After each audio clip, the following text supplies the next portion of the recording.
Hello बेटा and welcome to once again. तो last time हमने आपको क्या सिखाया था कि जो इलेक्ट्रोमैग्नेटिक वेव हैं वो कैसे निकलती हैं, जो स्पेक्ट्रा है वो क्या है। हमने आपको बताया था कॉस्मिक रे क्या होती हैं, फिर गामा रे, फिर एक्स रे, फिर जो है आपके पास अलग अलग माइक्रोवेव, यू अल्ट्रावायलेट वेव, फिर आपके पास विजिबल रीजन, आई इंफ्रारेड, फिर माइक्रो और फिर जो रेडियो वेव। तो इनको हमने अलग अलग वेवलेंथ और अलग अलग फ्रीक्वेंसी की वजह से जो आपकी अकॉर्डिंग क्लासिफाई किया था ना। अब क्वेश्चन ये उठता बच्चों कि ये कैसे पता चला कि ये कौन सी वेव है। तो वो सब फाइंड आउट किए गए बच्चों जब उनका स्पेक्ट्रा ड्रा किया गया ना, तो स्पेक्ट्रा की सहायता से। अब ये स्पेक्ट्रा का कॉन्सेप्ट क्या था, किस तरह से ये ड्राइव किया गया, इसको आप लोगों ने क्या करना है, समझना है। तो हमारे पास जब हम लोग किसी भी एक फिलामेंट को हीट करते हैं या सन से जब हमारे पास लाइट आती है, तो जब हम लोग उसको प्रिज्म के अंदर से गुजारते हैं तो हमारे पास जो डिफरेंट कलर्स ऑब्जर्व होते हैं जिसको हम लोग स्पेक्ट्रम बोलते हैं। अब वो तो थे व्हाइट लाइट से बच्चों, जो सन से जो लाइट आई उसको हमने ऑब्जर्व किया। अब अगर हम लोग उसी को इस वे से समझें कि कोई अलग जो पर्टिकुलर जो है कंपाउंड को अगर जो है हीट करें, उससे जो रेडिएशन निकले उनसे क्या स्पेक्ट्रा आएगा, तो उस चीज को हम लोग क्या करते हैं इस पार्ट के अंदर पढ़ेंगे। जो स्पेक्ट्रा है वो मेनली दो प्रकार से हमारे पास है बच्चों, एमिशन स्पेक्ट्रा और एडजॉर्प्शन स्पेक्ट्रा। सबसे पहले अगर हम लोग बात करें एमिशन स्पेक्ट्रा हमारे पास क्या होता है, इस एमिशन स्पेक्ट्रा का मतलब क्या है। तो एमिशन स्पेक्ट्रा का मतलब होता है बच्चों जब हम लोग किसी भी फिलामेंट सनलाइट उसको प्रिज्म के अंदर से गुजारेंगे, तो उसके गुजारने के बाद हमारे पास जो लाइट ऑब्जर्व होगी, फोटोग्राफिक प्लेट के ऊपर जो कुछ फिनोमेना हमारे पास ऑब्जर्व होंगे उनको हम लोग बोलते हैं एमिशन स्पेक्ट्रा। जब किसी भी लाइट को बेटा या फिलामेंट को बर्न करने से जो रेडिएशंस हमारे पास निकली हैं, उन रेडिएशंस को जब हम प्रिज्म के अंदर से गुजारेंगे तो जो कुछ हमारे पास ऑब्जर्व होगा वो क्या है, एमिशन स्पेक्ट्रा हमारे पास होता है। बात समझ में आ गई बच्चों। एमिशन स्पेक्ट्रा का मतलब क्या, ये बात क्लियर होगी। तो जो एमिशन स्पेक्ट्रा है बच्चों यो आपके पास दो प्रकार से होता है, एक होता है कंटिन्यूअस स्पेक्ट्रा और दूसरा आपके पास होता है लाइन स्पेक्ट्रा। जो भी हमारे पास में एमिशन स्पेक्ट्रा बच्चों वो दो प्रकार से है, कंटिन्यूअस स्पेक्ट्रा और एमिशन स्पेक्ट्रा। सबसे पहले अगर हम लोग बात करें कंटिन्यूअस स्पेक्ट्रा क्या है, ये कंटिन्यूअस स्पेक्ट्रा वही है जो आप लोग छोटी सी क्लास में या 10th क्लास से पढ़ते आते हैं।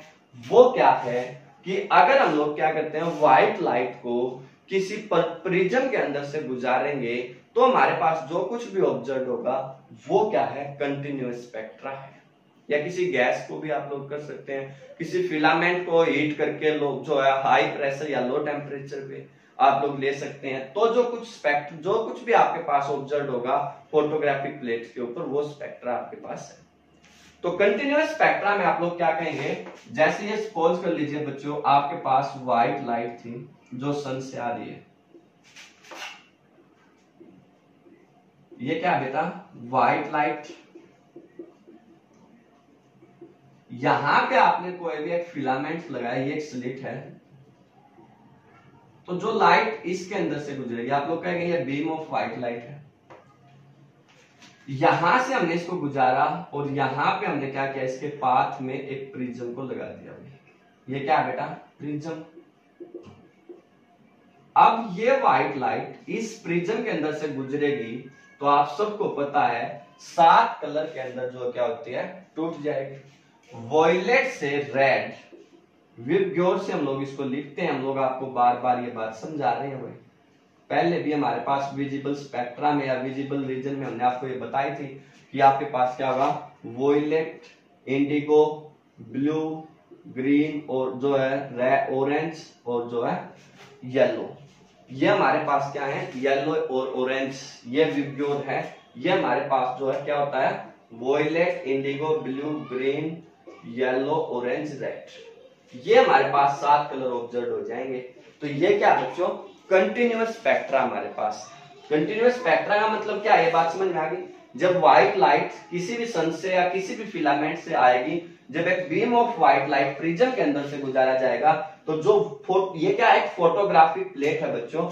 इस फोटोग्राफिक प्लेट के ऊपर, ये क्या है, फोटोग्राफिक प्लेट, उस फोटोग्राफिक प्लेट के ऊपर जो कुछ भी ऑब्जर्व होगा हमारे पास में, वो क्या है, कंटिन्यूअस स्पेक्ट्रा है।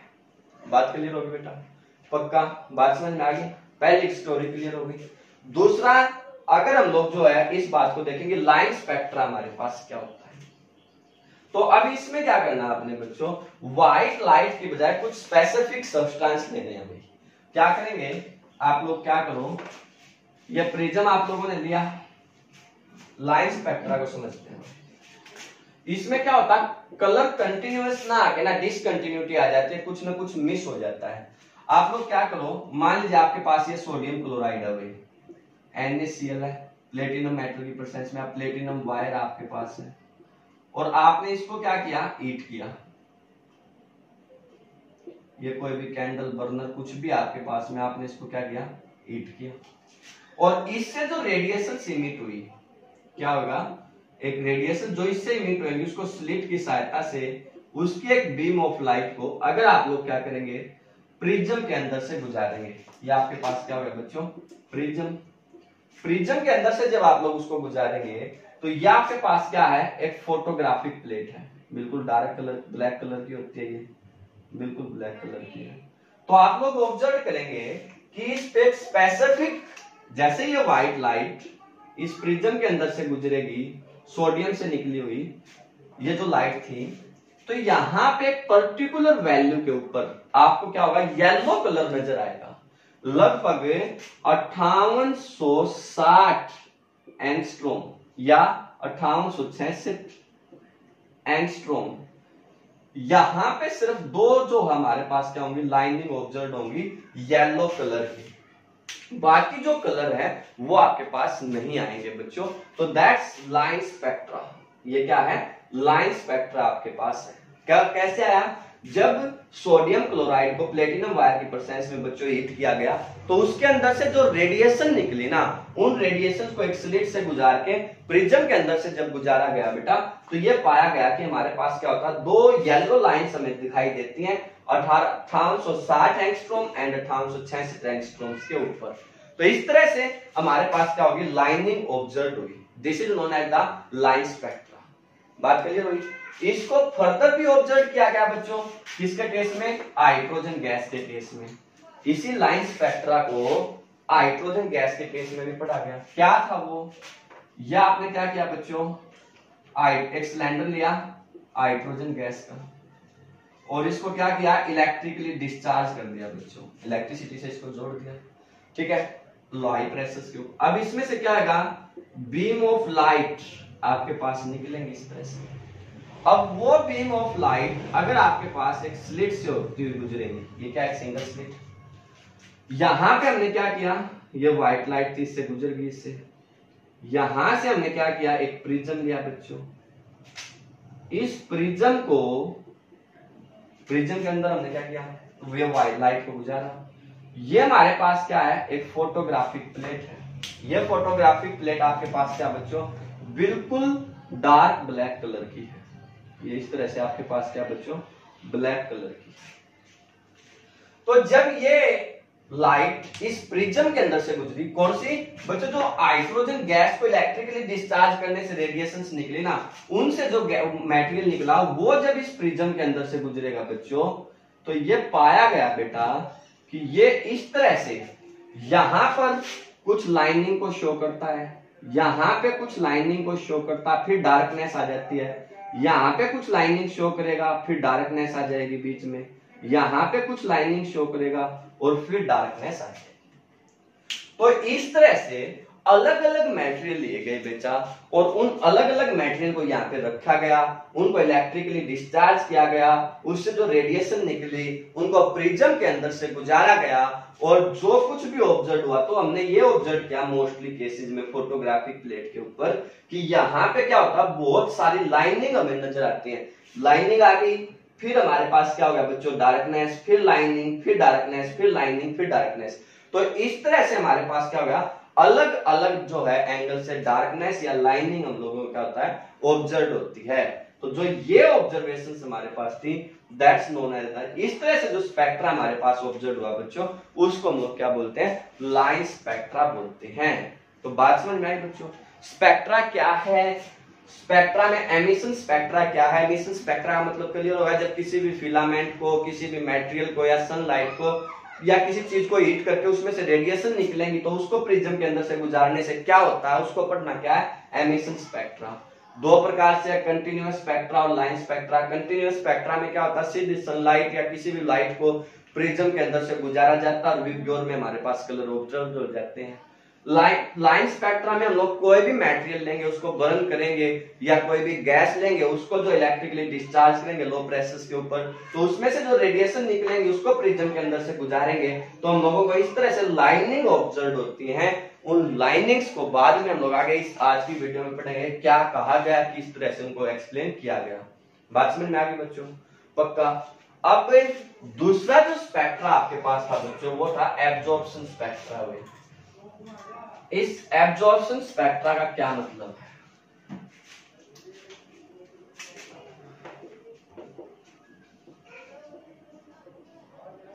एब्जॉर्प्शन स्पेक्ट्रा में और लाइट जो कंटिन्यूअस स्पेक्ट्रा में क्या डिफरेंस है बच्चों। अब क्या था, जैसे कोई भी व्हाइट लाइट आ रही थी आपके पास में कंटिन्यूअस स्पेक्ट्रा में, एमिशन स्पेक्ट्रा में या लाइन स्पेक्ट्रा में, तो उसको हम लोग सीधा स्लिट से गुजार रहे थे और फिर प्रिज्म से गुजार देते थे। अब आपने क्या करना है, यहां से जो भी ये व्हाइट लाइट थी, इस व्हाइट लाइट को आप लोग एक पर्टिकुलर सॉल्यूशन उससे गुजारिए हुए। मान लीजिए आपके पास क्या है, सोडियम क्लोराइड का एक सॉल्यूशन है, ठीक है बच्चों, सोडियम क्लोराइड या NaCl सॉल्यूशन। ये बात समझ में आ गई।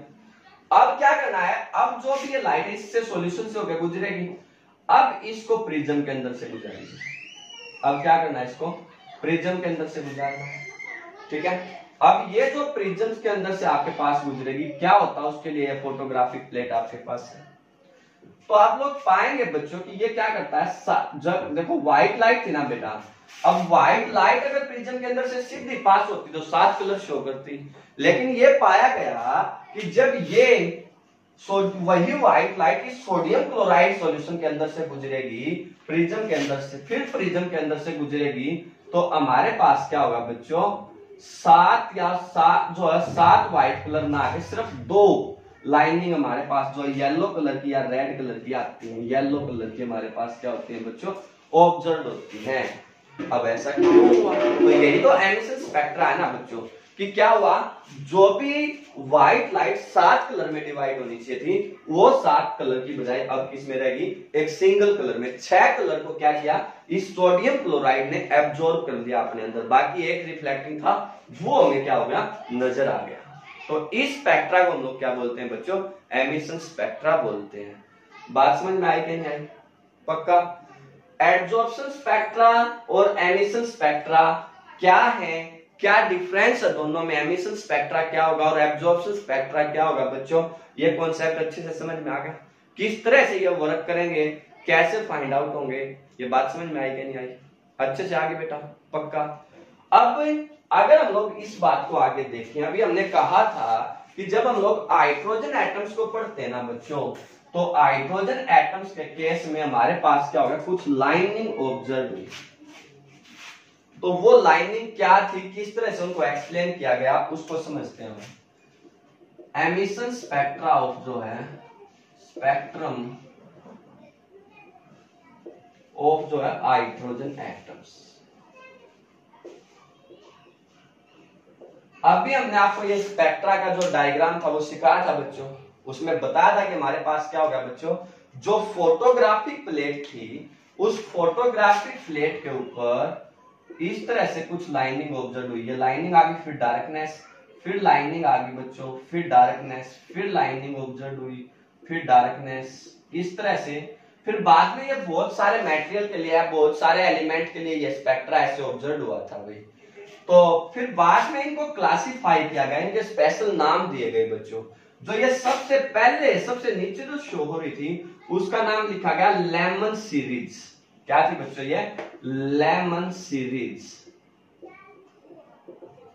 समझ में आ गई बात? जो 2 नंबर पे आपके पास थी वो थी बाल्मर सीरीज, नंबर 3 पे आपके पास थी ब्रैकलेट सीरीज, और जो है एक आपके पास थी पीफर्ड सीरीज, और एक आपके पास जो थी बच्चों पास्टन सीरीज। क्या थी बच्चों? Lyman series, Balmer series, Paschen series, फिर ब्रैकेट सीरीज, और बाद में एक और ऑब्जर्व हुई बच्चों जिसको हम लोग बोलते हैं पीफर्ड सीरीज। ये 5 सीरीज हमारे पास क्या हुई? ऑब्जर्व की गई बच्चों। इनको अगर आप लोग एक सिस्टमैटिकली डायग्राम्स में ऐसे बनाना चाहेंगे तो आप लोग ऐसे बना सकते हैं। क्या था कि जो भी यहां पे शुरुआत में हमें नजर आई वो ये थी हमारे पास में, इस तरह से क्राउडिंग में आप लोग इनको दिखा दीजिएगा। ये है लेमन सीरीज। फिर डार्कनेस आपके पास है बच्चों, ठीक है। फिर आपके पास इस तरह से कुछ लाइनिंग नजर आएंगी, ये क्या है? Balmer series. समझ गए भाई? और फिर आपके पास कुछ लाइनिंग आएंगी डार्कनेस के बाद इस तरह से, तो ये क्या है? पीफ जो है पास्टन सीरीज। फिर कुछ जो है डार्कनेस के बाद ये दोबारा से नजर आएंगी बच्चों। तो जहां पे ये नजर आएंगी वो क्या है? पास्टन के बाद ब्रैकलेट सीरीज, और फिर ये क्या है? एक आपके पास पीफर्ड सीरीज आपके पास। इस तरह से हम लोग क्या करेंगे बेटा? इनको रिप्रेजेंट करते हैं। फिर बाद में इनको रिप्रेजेंट करने का एक फॉर्मूला भी बनाया गया बेटा, जिसको हम लोग बोलते हैं रेबर्ग फॉर्मूला। वो क्या है? वो कहता है mu bar. Mu bar, mu bar का मतलब क्या होता है बच्चों? Wave number. वो किसके बराबर होगा? r into 1/n1 square minus 1/n2 square. Mu bar या wave number is equal to r into 1/n1 square minus 1/n2 square. जब +2 का स्पेक्ट्रा समझाएंगे ना बेटा आपको, तो ये बात भी प्रूव करेंगे कि ये कैसे आया। अभी आपने जस्ट याद कर लीजिए आप लोग। यहाँ पे r आपके पास क्या है? कांस्टेंट है, जिसको हम लोग बोलते हैं रेडबर्ग कांस्टेंट। इसको क्या बोलते हैं हम लोग? Rydberg constant. बात समझ में आ गई बच्चों? तो जो ये r था ना बच्चों, इस r की वैल्यू आपके पास कांस्टेंट थी 1.09 इंटू 10⁻⁷ मीटर पर जो है पर मीटर, आप लोग इसको बोल सकते हैं। ये हमारे पास क्या है? रेबर्ग कांस्टेंट की वैल्यू है। अब इसने इसको एक्सप्लेन कैसे किया बेटा इन सीरीज को? तो इसने कहा कि अगर आपके पास क्या लेमन सीरीज है, अगर क्या बच्चों लेमन सीरीज है, तो उसके लिए n1 तो 1 होना चाहिए, n2 आपके पास क्या होगा बच्चों? 1 से बड़ा बड़ा 2, 3, 4, 5 एंड सो ऑन, कुछ भी हो सकते हैं। समझ गए? बाल्मर सीरीज अगर आपके पास है तो उसके लिए n1 2 होना चाहिए, n2 जो है 3, 4, 5, 6 एंड सो ऑन, कुछ भी आ सकते हैं, means greater than 2। Balmer series के बाद अगर आपके पास पास्टन सीरीज है तो n1 3 होना चाहिए, n2 आपके पास 4, 5, 6, 7 कुछ भी हो सकते हैं बेटा। और पास्टन के बाद अगर ब्रैकेट सीरीज है तो n1 4 होना चाहिए बच्चों, n2 5, 6, 7, 8 कुछ भी आपके पास हो सकता है। और पीफर्ड सीरीज अगर आपके पास है बच्चों तो n1 आपके पास 5 होगा, n2 6, 7, 8 एंड सो ऑन, कुछ भी आपके पास आ सकता है। इंफिनिटी तक आप कुछ भी रख दीजिए तो उसके अंदर क्या आ जाएगी? उस सीरीज की वेवलेंथ आपके पास आ जाएगी। n1 को 1 पुट करके n2 को आप इंफिनिटी भी रख दें तो 1/∞ 0 हो जाएगा, तो वो इसकी क्या आ जाएगी बच्चों आपके पास में म्यू बार। और म्यू बार का उल्टा आप लोग जो है कर देंगे तो आपको पता वो 1/λ होता है, लैम्डा इज इक्वल टू 1/म्यू बार। तो वहां से आप लोग फिर क्या कर सकते हैं बच्चों? वेवलेंथ जो है वो कैलकुलेट कर सकते हैं। जो भी गिवन वेव नंबर आप, जो भी गिवन सीरीज आपके पास है, Lyman series, Balmer series, Paschen series, Brackett series या पीफर्ड सीरीज, किसी भी सीरीज की कहां से वो शुरू होगी, क्या उसकी वेवलेंथ होगी और कहां तक वो जाएगी, वो आप लोग आराम से कैलकुलेट कर सकते हैं। जैसे मान लीजिए उसने कहा कि आपके लिए जो है कोई भी एक सीरीज है जिसके लिए n1 जो है 2 है एंड n2 जो है वो 5 है, तो बताइए वो कौन सी सीरीज है। तो n1 2 है तो इसका मतलब वो ब्रैकेट सीरीज है बच्चों। अब अगर वो कहे कि उसकी वेवलेंथ भी कैलकुलेट करिए, तो आप लोग कहेंगे उसकी वेवलेंथ हमारे पास क्या आएगी, जो है mu bar is equal to 1.097 into 10⁻⁷ into 1/2 का स्क्वायर माइनस 1/5 का स्क्वायर। तो ये क्या जाएगा 1.09 इंटू 10⁻⁷ 1/4 माइनस 1/25। तो इसको आप लोग इसका एलसीएम लेकर सोल्व कर दीजिए। 1.09 इंटू 10⁻⁷ 100 एलसीएम हो जाएगा और ये आपके पास आ जाएगा बच्चों 25 माइनस 4। तो ये आपके पास हो गया 1.09 into 10⁻⁷ into 21/100 means 1.09 into 10⁵ into 21। ये 21 से मल्टीप्लाई करके लिख दीजिएगा। वो म्यू बार आएगा 1/λ इज इक्वल टू 1/0.9 इंटू 21 गुणा 10⁵ तो दैट्स द लैम्डा या wavelength of the Balmer series in which it's lie. बात समझ में आ गई बच्चों? पक्का क्लियर है? समझ में आया कि नहीं आया अच्छे से? तो इसको अच्छे से करिएगा बेटा, ये स्पेक्ट्रा का पूरा कॉन्सेप्ट आप लोगों को अच्छे से समझ में आ जाना चाहिए। तो नेक्स्ट फिर वीडियो में हम लोग नेक्स्ट बात करेंगे कि किस तरह से जो है dual nature of matter and radiations की शुरुआत होती है। उससे पहले बोर मॉडल ऑफ एटम को पढ़ेंगे बेटा, ठीक है? बेस्ट ऑफ लक, अच्छे से देखिएगा बेटा।